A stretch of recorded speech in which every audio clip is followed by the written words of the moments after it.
सियावर रामचंद्र की जय। श्रद्धेय मंच, सभी संत एवं ऋषिगण,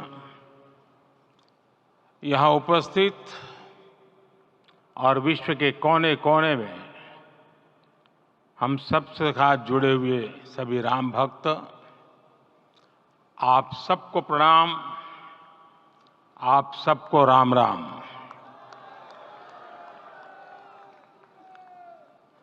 आज हमारे राम आ गए हैं।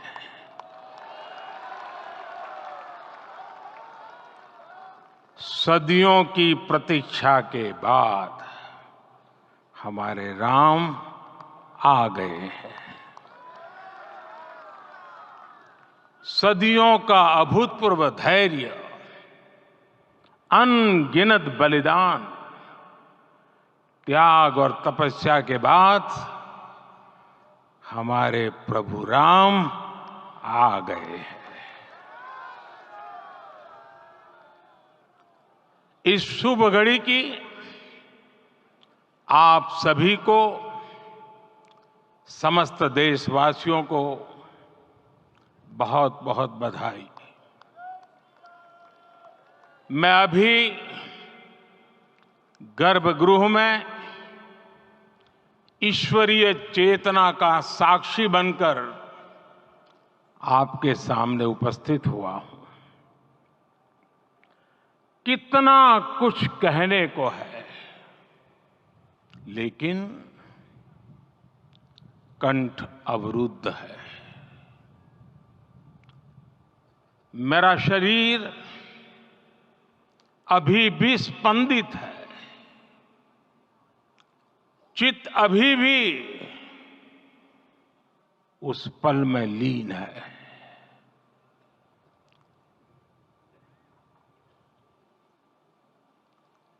हमारे रामलला अब टेंट में नहीं रहेंगे।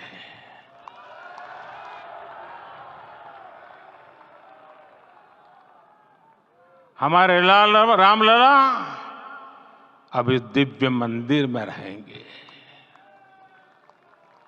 मेरा पक्का विश्वास है, अपार श्रद्धा है कि जो घटित हुआ है, इसकी अनुभूति देश के, विश्व के कोने कोने में राम भक्तों को हो रही होगी।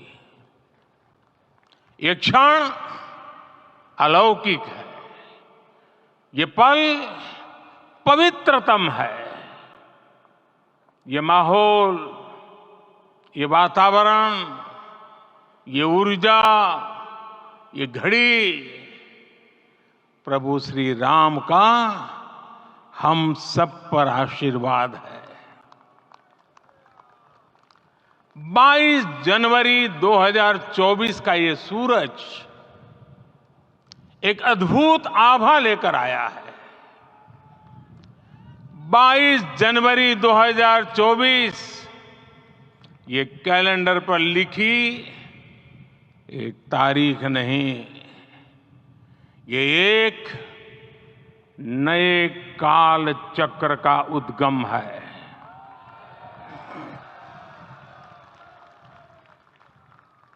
राम मंदिर के भूमि पूजन के बाद से प्रतिदिन पूरे देश में उमंग और उत्साह बढ़ता ही जा रहा था।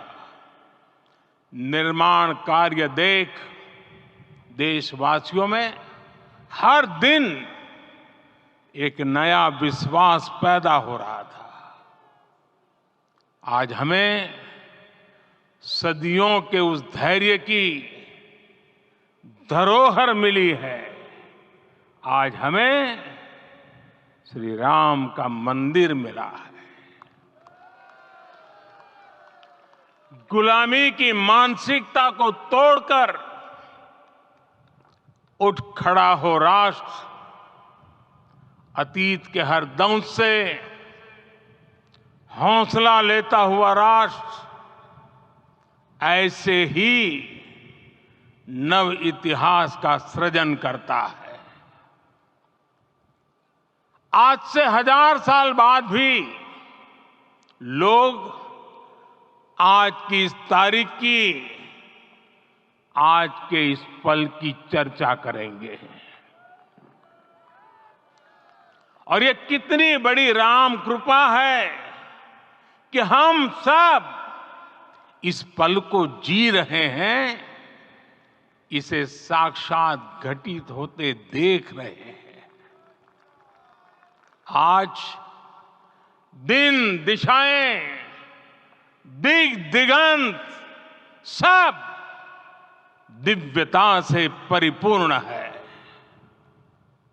ये समय सामान्य समय नहीं है।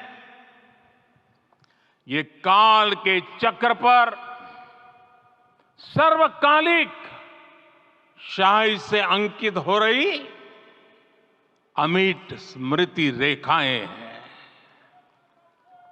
साथियों, हम सब जानते हैं कि जहां राम का काम होता है, वहां पवन पुत्र हनुमान अवश्य विराजमान होते हैं। इसलिए मैं राम भक्त हनुमान और हनुमान गढ़ी को भी प्रणाम करता हूं।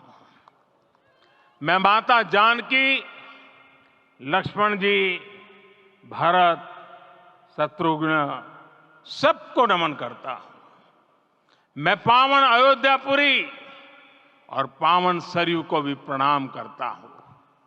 मैं इस पल दैवीय अनुभव कर रहा हूं कि जिनके आशीर्वाद से ये महान कार्य पूरा हुआ है। वे दिव्य आत्माएं, वे दैवीय विभूतियां भी इस समय हमारे आसपास उपस्थित है। मैं इनसे भी दिव्य चेतनाओं को भी कृतज्ञता पूर्वक नमन करता हूं। मैं आज प्रभु श्री राम से क्षमा याचना भी करता हूं। हमारे पुरुषार्थ, हमारे त्याग, तपस्या में कुछ तो कमी रह गई होगी कि हम इतनी सदियों तक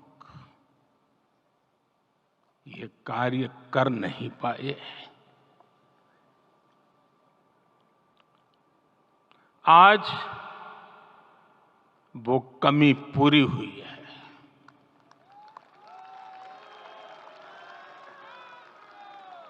मुझे विश्वास है प्रभु राम आज हमें अवश्य क्षमा करेंगे।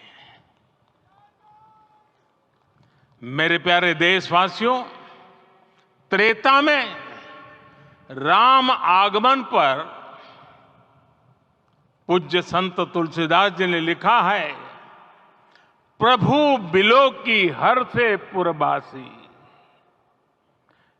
जनित वियोग विपत्ति समनासी। अर्थात प्रभु का आगमन देकर ही सब अयोध्यावासी, समग्र देशवासी हर्ष से भर गए। लंबे वियोग से जो आपत्ति आई थी, उसका अंत हो गया। उस कालखंड में तो वो वियोग केवल 14 वर्षों का था। तब भी इतना असह्य था। इस युग में तो अयोध्या और देशवासियों ने सैकड़ों वर्षों का वियोग सहा है। हमारी कई कई पीढ़ियों ने वियोग सहा है। भारत के तो संविधान में उसकी पहली प्रति में भगवान राम विराजमान है। संविधान के अस्तित्व में आने के बाद भी दशकों तक प्रभु श्री राम के अस्तित्व को लेकर कानूनी लड़ाई चली। मैं आभार व्यक्त करूंगा भारत की न्यायपालिका का, जिसने न्याय की लाज रख ली।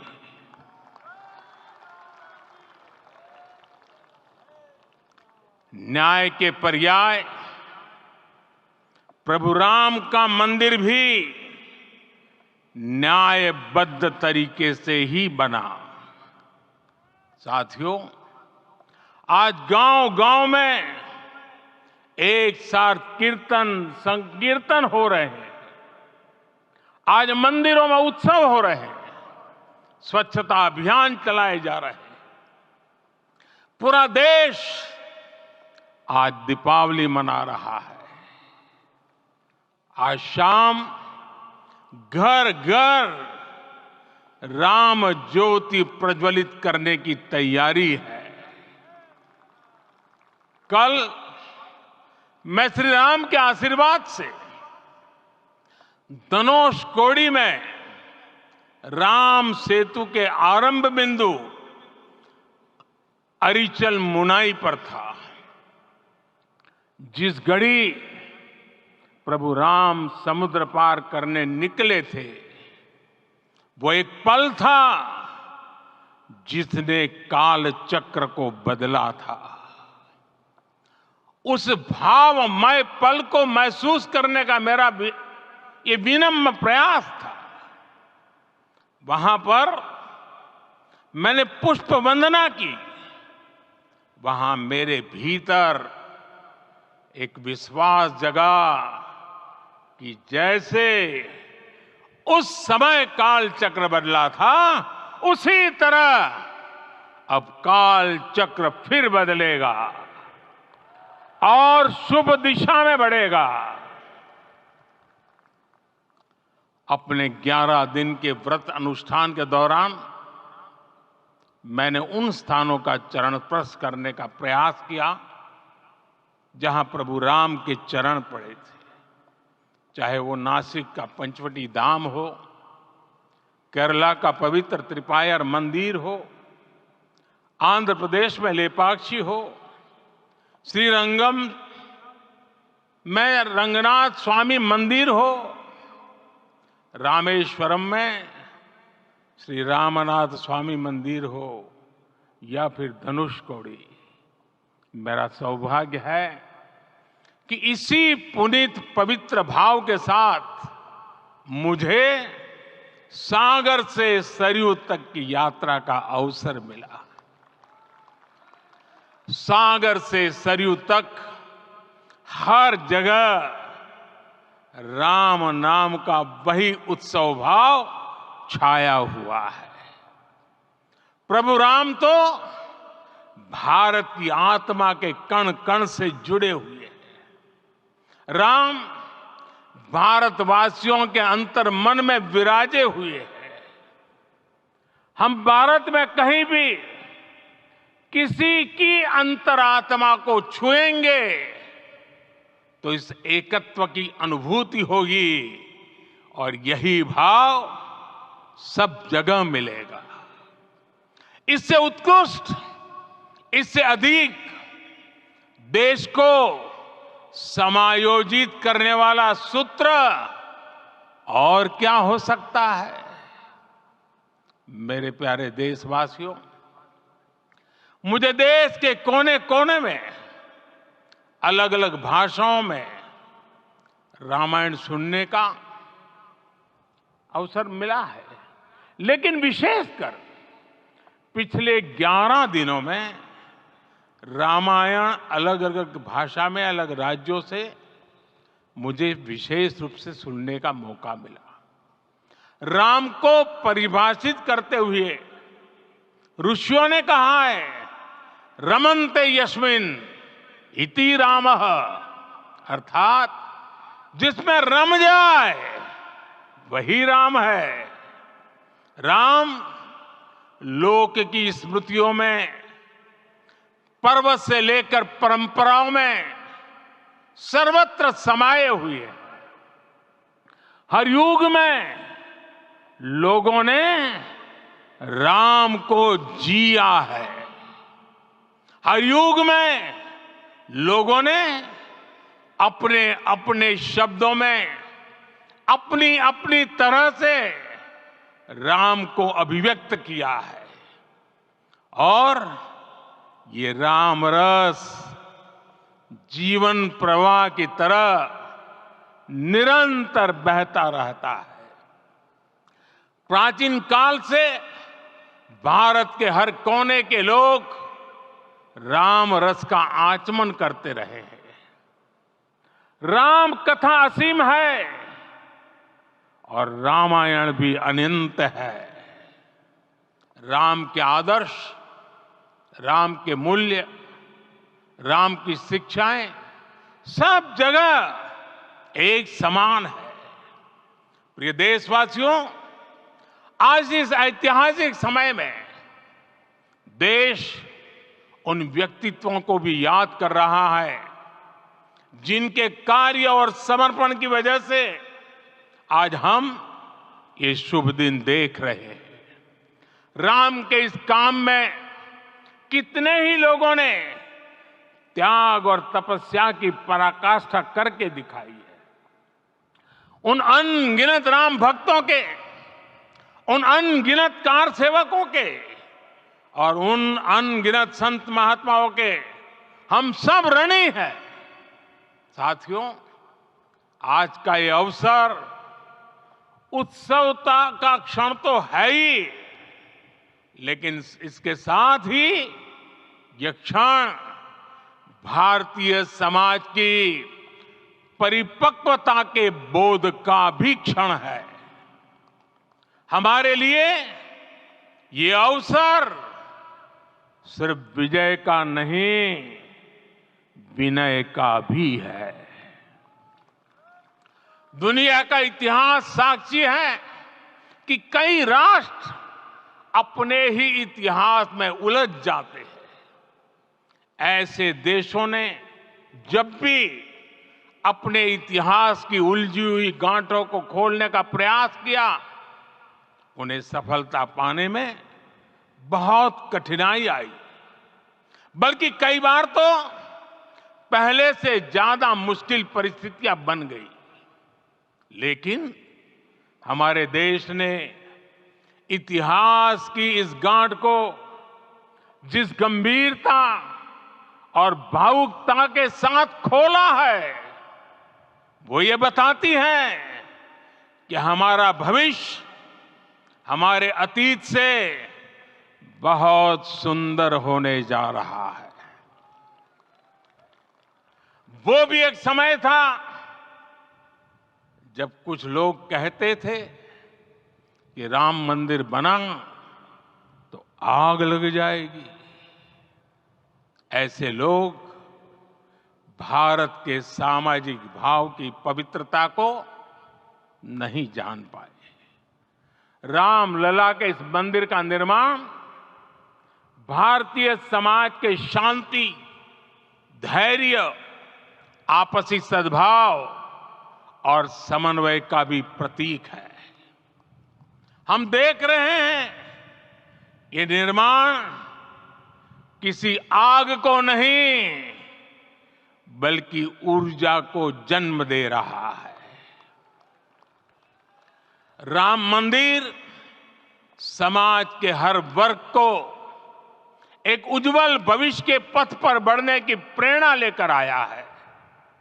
मैं आज उन लोगों से आह्वान करूंगा, आइए आप महसूस कीजिए, अपनी सोच पर पुनर्विचार कीजिए। राम आग नहीं है, राम ऊर्जा है। राम विवाद नहीं, राम समाधान है। राम सिर्फ हमारे नहीं है, राम तो सबके हैं। राम वर्तमान नहीं, सिर्फ वर्तमान ही नहीं, राम अनंत काल है। साथियों, आज जिस तरह राम मंदिर प्राण प्रतिष्ठा के इस आयोजन से पूरा विश्व जुड़ा हुआ है, उसमें राम की सर्वव्यापकता के दर्शन हो रहे हैं। जैसा उत्सव भारत में है, वैसा ही अनेक देशों में है। आज अयोध्या का यह उत्सव रामायण की उन वैश्विक परंपराओं का भी उत्सव बना है। रामलला की ये प्रतिष्ठा वसुधैव कुटुंबकम के विचार की भी प्रतिष्ठा है।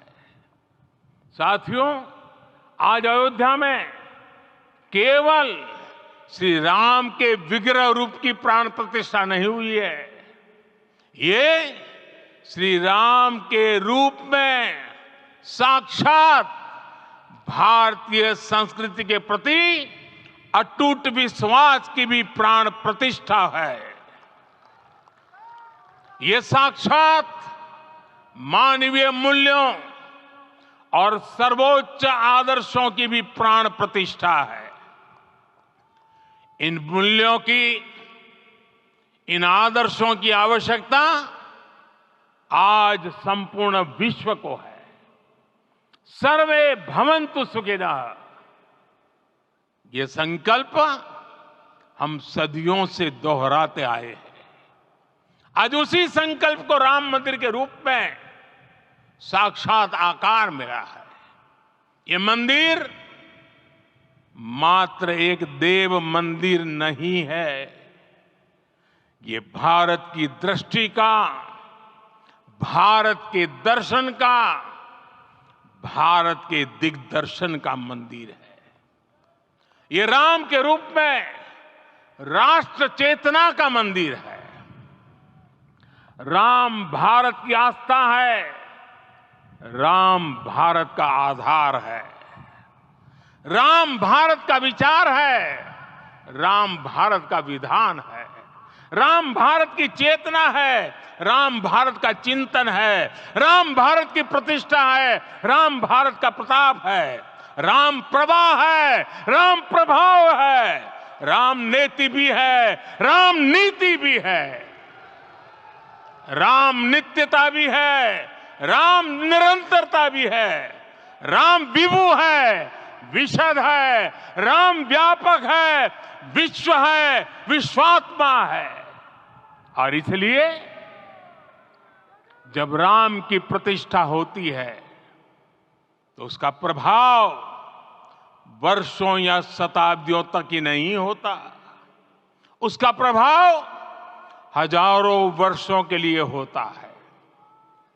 महर्षि वाल्मीकि ने कहा है, राज्यम 10 सहस्त्राणि प्राप्य वर्षाणि राघव, अर्थात राम 10,000 वर्षों के लिए राज्य पर प्रतिष्ठित हुए, यानी हजारों वर्षों के लिए राम राज्य स्थापित हुआ। जब त्रेता में राम आए थे तब हजारों वर्षों के लिए राम राज्य की स्थापना हुई थी। हजारों वर्षों तक राम विश्व पथ प्रदर्शन करते रहे थे।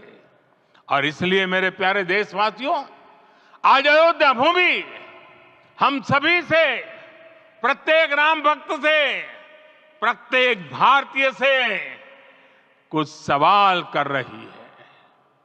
श्री राम का भव्य मंदिर तो बन गया, अब आगे क्या?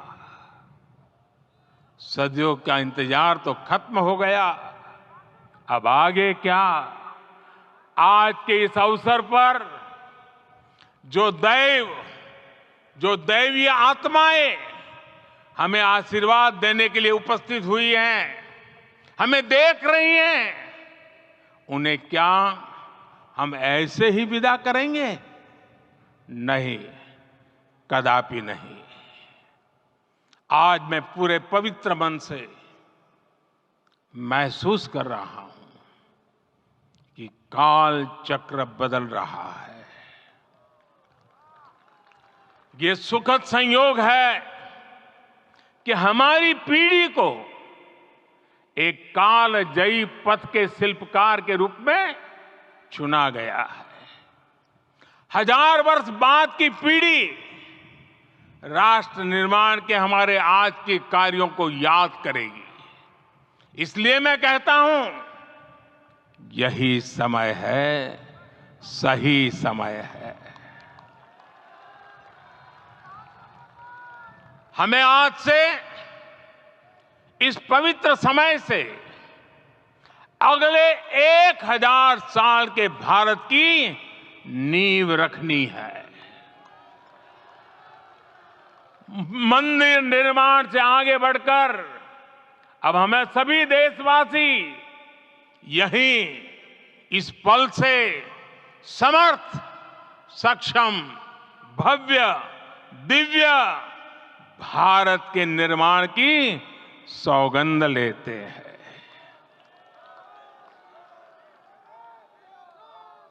राम के विचार मानस के साथ ही जनमानस में भी हो, यही राष्ट्र निर्माण की सीढ़ी है। साथियों, आज के युग की मांग है कि हमें अपने अंतःकरण को विस्तार देना होगा। हमारी चेतना का विस्तार देव से देश तक, राम से राष्ट्र तक होना चाहिए।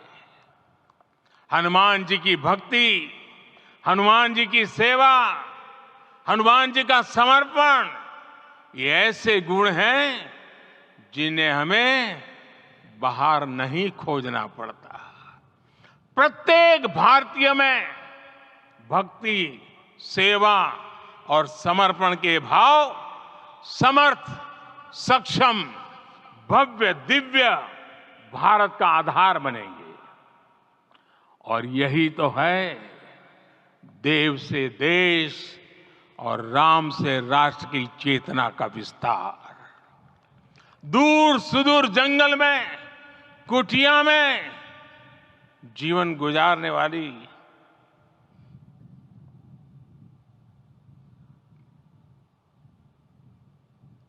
मेरी आदिवासी मां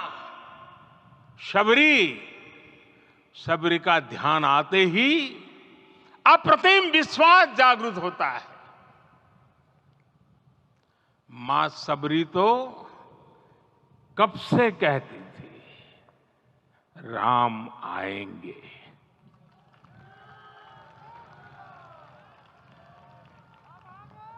प्रत्येक भारतीय में जन्मा यही विश्वास समर्थ, सक्षम, भव्य भारत का आधार बनेगा।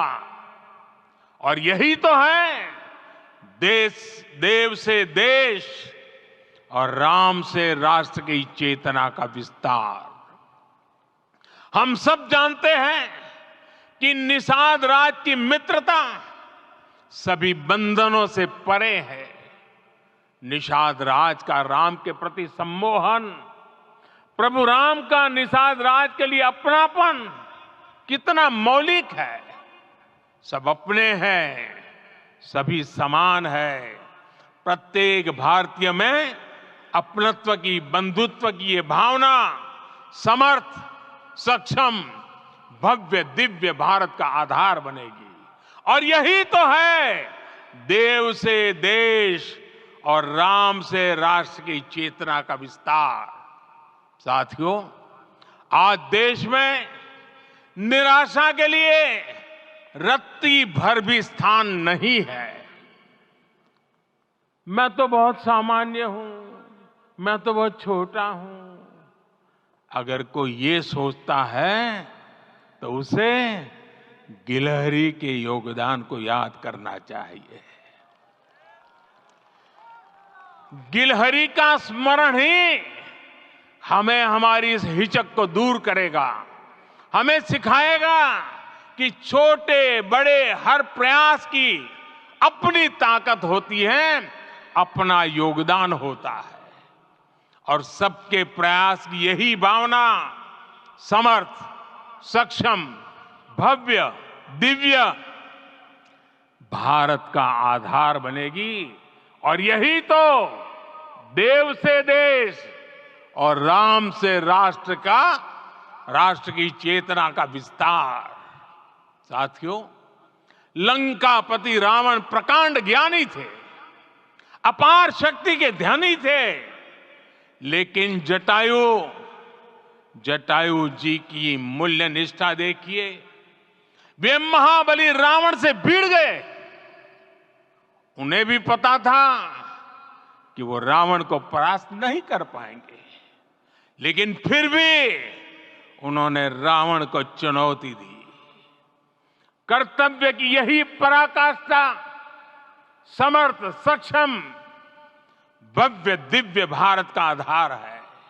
और यही तो है देव से देश और राम से राष्ट्र की चेतना का विस्तार। आइए हम संकल्प लें कि राष्ट्र निर्माण के लिए हम अपने जीवन का पल पल लगा देंगे। राम काज से राष्ट्र काज, समय का पल पल, शरीर का कण कण राम समर्पण को राष्ट्र समर्पण के ध्येय से जोड़ देंगे। मेरे देशवासियों, प्रभु श्री राम की हमारी पूजा विशेष होनी चाहिए। ये पूजा स्व से ऊपर उठ करके समष्टि के लिए होनी चाहिए। ये पूजा अहम से उठकर वयम के लिए होनी चाहिए। प्रभु को जो भोग चढ़ेगा वो विकसित भारत के लिए हमारे परिश्रम की पराकाष्ठा का प्रसाद भी होगा। हमें नित्य पराक्रम, पुरुषार्थ, समर्पण का प्रसाद प्रभु राम को चढ़ाना होगा। इनसे नित्य प्रभु राम की पूजा करनी होगी, तब हम भारत को वैभवशाली और विकसित बना पाएंगे। मेरे प्यारे देशवासियों, ये भारत के विकास का अमृत काल है। आज भारत युवा शक्ति की पूंजी से भरा हुआ है, ऊर्जा से भरा हुआ है। ऐसी सकारात्मक परिस्थितियां फिर न जाने कितने समय बाद बनेगी। हमें अब चूकना नहीं है, हमें अब बैठना नहीं है। मैं अपने देश के युवाओं से कहूंगा, आपके सामने हजारों वर्ष की परंपरा की प्रेरणा है। आप भारत की उस पीढ़ी का प्रतिनिधित्व करते हैं जो चांद पर तिरंगा लहरा रही है। वो 15 लाख किलोमीटर की यात्रा करके सूर्य के पास जाकर मिशन आदित्य को सफल बना रही है। जो आसमान में तेजस और सागर में विक्रांत का परचम लहरा रही है। अपनी विरासत पर गर्व करते हुए आपको भारत का नव प्रभात लिखना है। परंपरा की पवित्रता और आधुनिकता की अनंतता, दोनों ही पथ पर चलते हुए भारत समृद्धि के लक्ष्य तक पहुंचेगा। मेरे साथियों, आने वाला समय अब सफलता का है। आने वाला समय अब सिद्धि का है। ये भव्य राम मंदिर साक्षी बनेगा भारत के उत्कर्ष का, भारत के उदय का। ये भव्य राम मंदिर साक्षी बनेगा भव्य भारत के अभ्युदय का, विकसित भारत का। ये मंदिर सिखाता है कि अगर लक्ष्य सत्य प्रमाणित हो, अगर लक्ष्य सामूहिकता और संगठित शक्ति से जन्मा हो, तब उस लक्ष्य को प्राप्त करना असंभव नहीं है। ये भारत का समय है और भारत अब आगे बढ़ने वाला है। शताब्दियों की प्रतीक्षा के बाद हम यहां पहुंचे हैं। हम सब ने इस युग का इस कालखंड का इंतजार किया है। अब हम रुकेंगे नहीं, हम विकास की ऊंचाई पर जाकर ही रहेंगे। इसी भाव के साथ रामलला के चरणों में प्रणाम करते हुए आप सभी को बहुत बहुत शुभकामनाएं। सभी संतों के चरणों में मेरे प्रणाम। सियावर रामचंद्र की, सियावर रामचंद्र की, सियावर रामचंद्र की। జాతీయవాద జర్నలిజానికి అసలైన వేదిక నేషనలిస్ట్ హబ్ ని సబ్స్క్రైబ్ చేసుకోండి. నోటిఫికేషన్స్ కోసం బెల్ ఐకాన్ పై క్లిక్ చేయండి.